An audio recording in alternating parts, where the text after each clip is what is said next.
This video will go over the Lac Operon in bacteria. So lactose is in a lot of things that we care about, like milk, cheese, and ice cream. But bacteria don't really care about that because they prefer glucose over lactose anyway. The bacterial lac genes are also a lot more simpler than ours. They are polycistronic, so they can be governed by an operon, where they're transcribed together.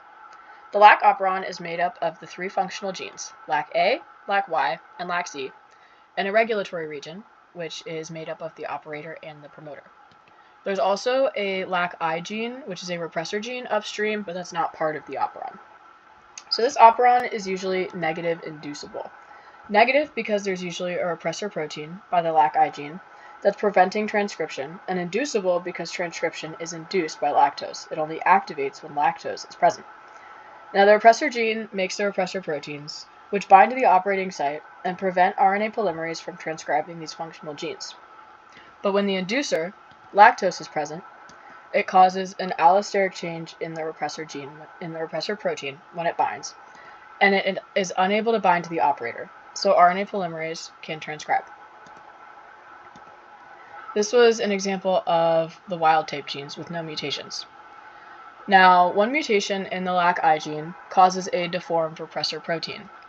This protein cannot bind to the operator, and RNA polymerase can always transcribe. This is called a constitutive mutation because transcription is always on with no inducer needed.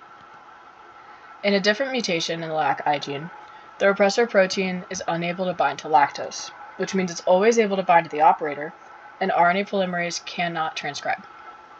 This is a super repressor because transcription is always off, even when lactose is present.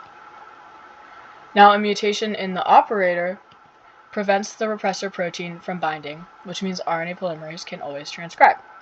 This is operator constitutive because transcription is always on. Now, something else that affects this operon is a catabolic acting protein, or CAP. So when CAP binds to a molecule called CAMP, this causes an allosteric change in CAP, which lets CAP bind to its binding site in the promoter region.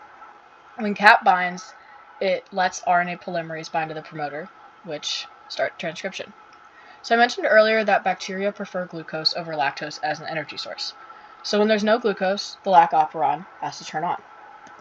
So CAP binds to CAMP, binds to the promoter region, and RNA polymerase is able to bind and transcribe.